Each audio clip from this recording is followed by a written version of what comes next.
Hey guys, for today's video is we're going on fishing. As you can see, the waves is scary. So it's waving for today. But hindi ba video ng amin? May isda. Samahan niyo kami.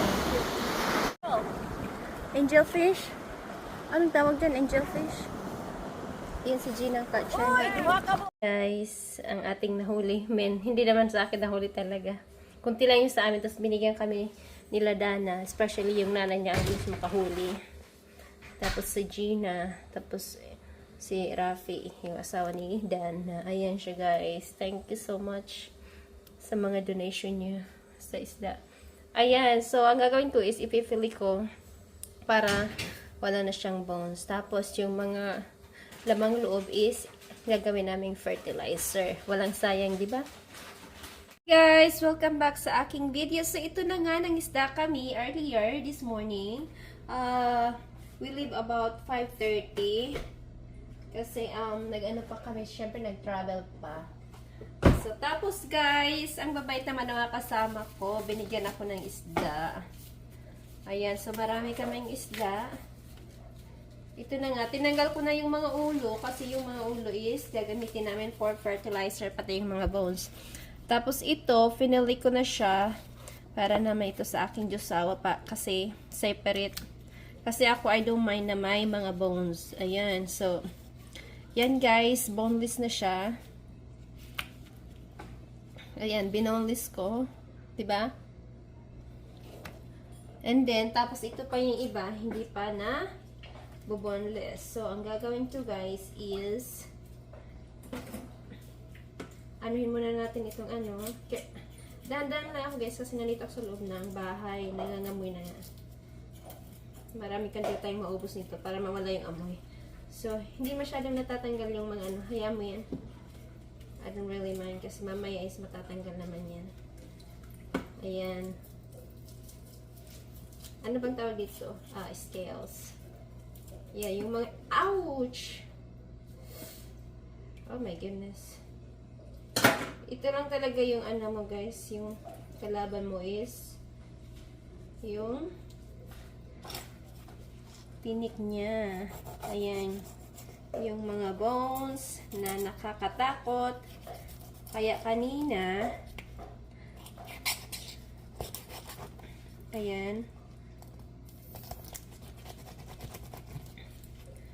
So,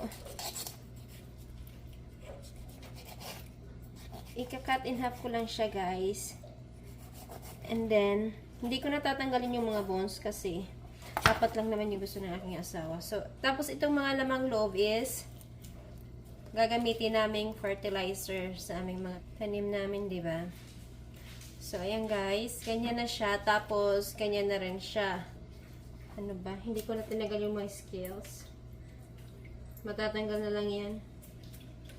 Ayan, so tapos ang gagawin ko dito guys is marinate ko siya and then dried from the sun na siya. Ayan, so ganyan lang, hindi ko natatanggalin ito.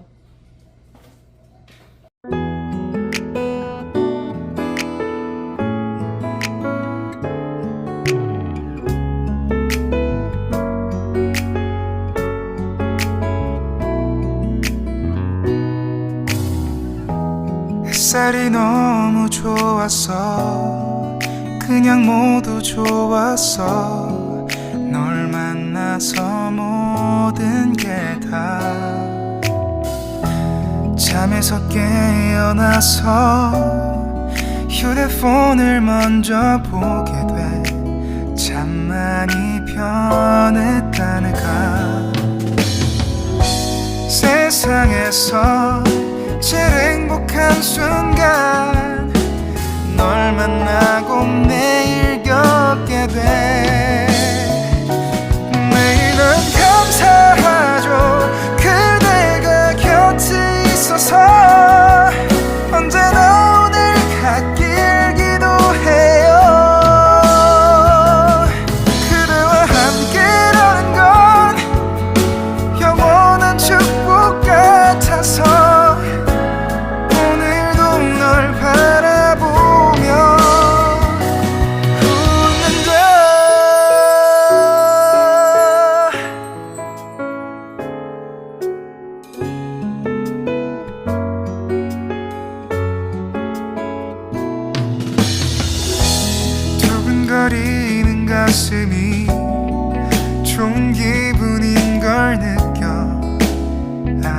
아주 작은 떨림도 잠에서 깨어나면 오늘 날씨 먼저 확인해 우산을 챙겨야 할지. 세상에서 제일 행복한 순간 널 만나 참 다행인 거야. 매일 난 감사하죠. 그대가 곁에 있어서 언제나 오늘 갓길기도 해요. 그대와 함께라는 건 영원한 축복 같아서 오늘도 널 바라보며 웃는다. 내게 마지막 사랑이라면 항상 곁에 있을게. 다가가서 말을 할 거야. 널 사랑한다고. 언제까지나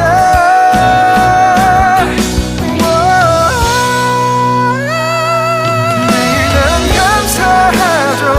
그대가 곁에 있어서 언제나 오늘 갓길기도 해요. 그대와 함께라는 건 영원한 축복 같아서 오늘도 널 바라보며 웃는다.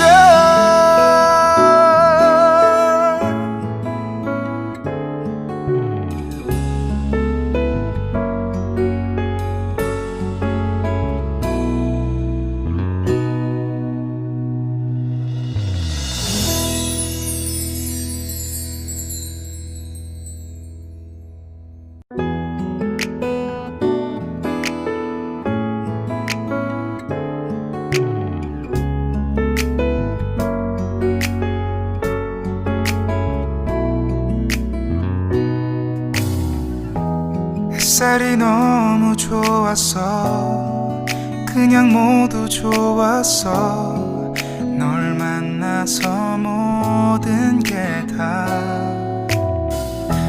잠에서 깨어나서 휴대폰을 먼저 보게 돼. 참 많이 변했다는가. 세상에서 제일 행복한 순간 널 만나고 매일 겪게 돼. 매일 난 감사하죠.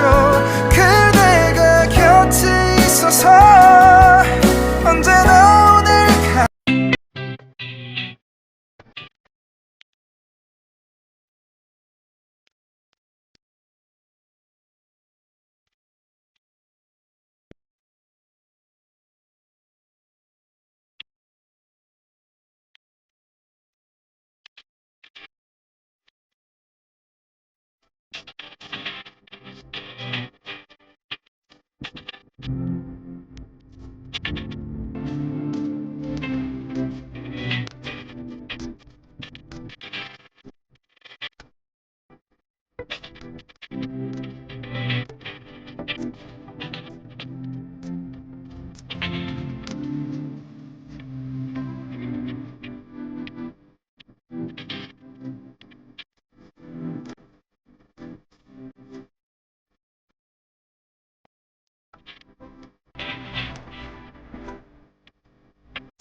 Okay guys, so minarinate ko na siya. Ayan, ano lang siya, vinegar. Yung ginamit ko is red wine vinegar. Then pepper, salt, and then yung bouillon na powder. Hindi naman masyadong bouillon. Something, ewan ko ba dun. And then of course, itong garlic na minced garlic. So yan guys, bababad ko lang siya ng siguro an hour. Tapos, hindi ko na siya ilalagay sa init, guys. Ano ko na lang siya, ipi-freezer. Ano ko na lang sa ziplock, tapos freezer na agad. Yan, para parang fresh pa siya, guys. Diba yung nabibili natin sa mga supermarket? Yung mga marinated na parang milkfish, ganon. So, yun yung aking target na gawin. So, ayan, makikita nyo, may salt, pepper, tapos itong garlic, tapos pabaliktad mo lang siya guys after siguro 30 minutes para yung other side naman is malagyan ng marinade. Ito na siya, nilagay ko na sa ziplock bag. So, I have 5 bags na may laman na 7 and 6. Thank you so much!